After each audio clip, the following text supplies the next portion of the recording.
Travail présenté dans le cadre du cours Neurosciences 1, MED 1906 par F. Beaulieu, Sabrina Catudal et Frédéric Ouellette-Rochon. Ce travail étudiant ne constitue pas des conseils d'ordre médicaux ni professionnels. Une mention que les autorisations d'utiliser du contenu protégé par le droit d'auteur ont été obtenues. Salut Dominique, j'ai besoin d'un conseil. Pour l'examen de demain, il me manque beaucoup de préparation, alors je comptais diminuer mon sommeil pour y arriver. Qu'en penses-tu? Salut Cassandra, j'ai effectué une recherche sur l'effet du sommeil sur la consolidation des apprentissages dans la mémoire à long terme au niveau du lobe temporal qui pourrait t'intéresser. Je me lance. Premièrement, je vais te parler de la mémoire. Il en existe 3 types. Tout d'abord, il y a la mémoire sensorielle, également appelée registre sensoriel. Elle fait référence essentiellement aux sens comme le toucher, l'odorat, le goût et j'en passe. Elle a une capacité de storage illimitée, mais l'information ne peut être retenue plus d'une seconde. Par la suite, il y a la mémoire à court terme ou mémoire de travail. Celle-ci a une capacité de storage limitée et les informations ne sont jamais conservées plus de 60 secondes. Enfin, il y a la mémoire à long terme. La capacité de storage et la durée sont illimitées. Elle se subdivise en mémoire non déclarative et déclarative. En ce qui concerne tes études, il faudra se pencher sur la mémoire déclarative. Celle-ci comprend la mémoire sémantique qui se réfère aux mots, concepts et idées. Son action est principalement au niveau du lobe temporal. Elle va comprendre également la mémoire épisodique qui correspond aux événements, épisodes et souvenirs qui se déroulent majoritairement au niveau de l'hippocampe. Intéressant. Excusez-moi les filles, j'ai un cours qui commence bientôt. Allons dans un café alors. Maintenant, passons à la consolidation de la mémoire.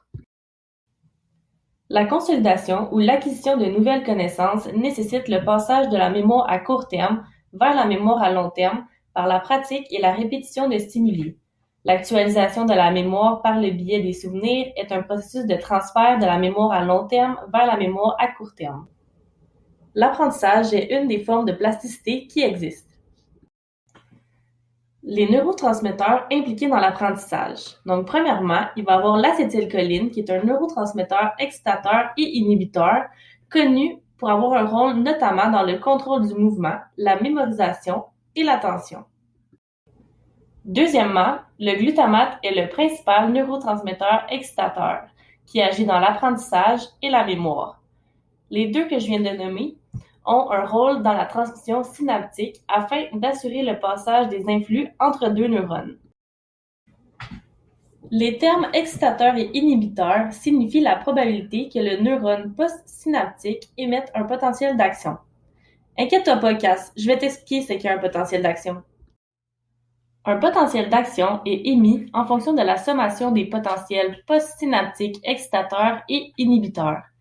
Donc, celle-ci doit atteindre un seuil d'excitation minimum de moins 55 mV pour permettre le déclenchement d'un potentiel d'action.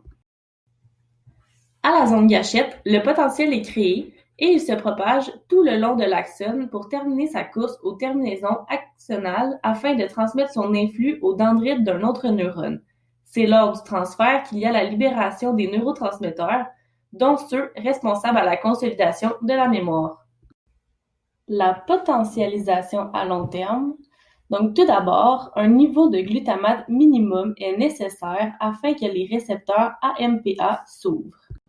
Cela permet une entrée d'ion sodium dans la cellule par les récepteurs AMPA pour permettre l'expulsion des ions magnésium des récepteurs NMDA et ainsi permettre l'ouverture du canal. Celui-ci laisse entrer des ions calcium dans la cellule qui vont entraîner l'activation des protéines kinases. Celles-ci permettent l'ajout de récepteurs AMPA sur la membrane postsynaptique, créant ainsi une plasticité neuronale. Cet ajout de récepteurs AMPA sur la membrane postsynaptique permet une plus grande sensibilité au glutamate, ce qui veut dire qu'une quantité moins élevée sera nécessaire afin d'induire un nouveau potentiel d'action dans le neurone postsynaptique.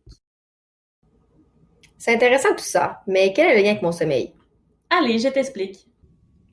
Les phases d'une nuit comprennent 4 stades principaux, ainsi que le sommeil paradoxal.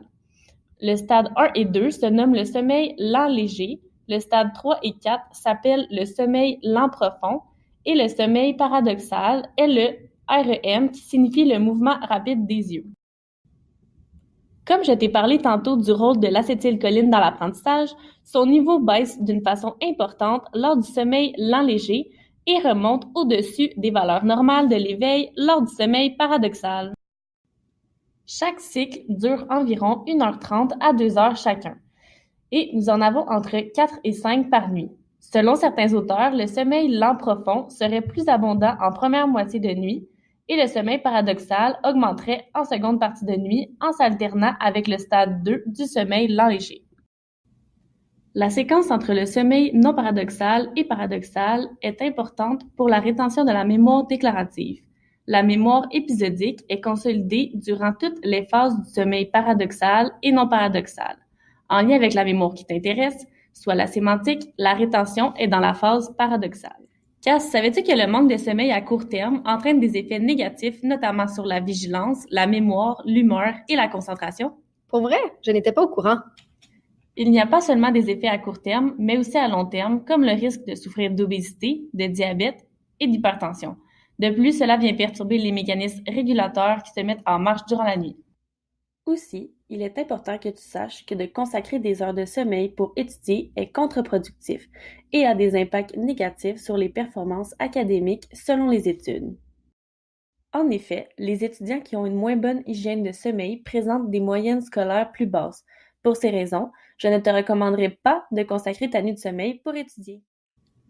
Le corps humain a son propre rythme biologique d'une durée d'environ 24 heures, communément appelé le cycle circadien ou horloge maîtresse. Il existe 2 périodes de somnolence, dont la plus importante survient entre 3 heures et 6 heures du matin. Au cours de celle-ci, la vigilance est au plus bas, les erreurs sont plus susceptibles de se produire et nous sommes plus vulnérables en lien avec un esprit ensommeillé. Ce n'est donc pas favorable à l'apprentissage. Ouf, c'est beaucoup d'informations tout ça. Concrètement, quelle est la meilleure option? Sortons, je t'explique ça en retournant à l'école. Ce qui est sorti de ma recherche est qu'une sieste jumelée avec des sessions d'études pourrait être bénéfique si celle-ci est d'environ 30 minutes. Toutefois, un roupillon long, soit d'1 heure ou plus, est néfaste à cause de l'interférence du sommeil paradoxal qui entraîne une difficulté à revenir à l'état d'éveil car le cycle n'a pas été complété. De plus, des périodes d'études étalées sur plusieurs jours seraient plus bénéfiques qu'une seule période, et ce, pour un même nombre d'heures. Il serait donc optimal de se faire un emploi du temps favorisant de plus petites périodes d'études séparées par des périodes de sommeil. Il serait également pertinent d'ajouter des occupations pour favoriser la santé et le bien-être. Par exemple, la pratique d'activités physiques a de nombreux bénéfices sur le fonctionnement du corps humain, comme son effet réparateur sur le sommeil. Ah, j'oubliais, il y a aussi une étude qui a regardé l'impact d'une stimulation sonore durant le sommeil après une séance d'études de même nature. Les chercheurs ont comparé l'amélioration nocturne des performances de la mémoire entre les nuits de stimulation et de contrôle. Ce qui est intéressant, c'est que les sujets n'ont pas été en mesure de détecter la nuit sous stimulation. La conclusion est que la structure du sommeil et la qualité subjective du sommeil n'ont pas été affectées et ils ont constaté un effet significatif en fonction de la rétention sur les tâches de paire de mots. As-tu tout assimilé? Je crois que oui. Pour être certaine, je vais te résumer ce que j'ai compris. En conclusion, il y a plusieurs choses qu'il faut retenir de ce qui a été dit précédemment. Premièrement, il y a 3 types de mémoire, soit la sensorielle, la court terme et la long terme. Dans la situation présentée, celle qui nous intéressait est la mémoire à long terme. La mémoire à long terme comprend la non déclarative ainsi que la déclarative. Pour ce qui est de cette étude, c'est plutôt la mémoire déclarative sémantique qui nous intéressait puisque cette dernière est liée aux connaissances du monde. Ensuite, il y a le fait qu'il y a une transition de la mémoire à court terme vers celle à long terme grâce à la répétition d'un même stimuli. Ce phénomène est en fait la plasticité cérébrale qui est possible grâce à une présence accrue de différents neurotransmetteurs ainsi que la potentialisation à long terme. En ce qui concerne le sommeil, celui-ci comporte plusieurs phases. Il y a le sommeil lent léger, le lent profond et le paradoxal. Par contre, celui qui nous intéressait était le paradoxal puisque c'est dans cette phase que la mémoire sémantique est consolidée. Aussi, le sommeil a des impacts notamment sur la consolidation, l'humeur, la vigilance ainsi que les résultats scolaires. De plus, il comprend le cycle circadien qui contient des périodes de somnolence dont la plus importante survient entre 3 heures et 6 heures du matin. Pour finir, des solutions optimales pour la consolidation de la mémoire à long terme seraient entre autres de faire des siestes de 30 minutes entre les périodes d'études, de faire plusieurs périodes d'études au lieu d'une seule et d'avoir des occupations autres comme par exemple de faire de l'activité physique. Ce n'est pas tout. Selon la littérature, des éléments autres qu'une bonne hygiène de sommeil permettraient une bonne consolidation au niveau de la mémoire à long terme. Il y a notamment l'activité physique combinée à une session d'études qui pourrait avoir un effet positif sur la consolidation. Afin de proposer des solutions optimales pour les personnes désirant rendre leur étude le plus efficace possible, des recherches plus approfondies à ce sujet pourraient être faites. Merci d'avoir pris le temps de répondre à ma question. On se voit à l'examen. Fait plaisir, je suis contente que mon travail ait pu t'aider. À demain!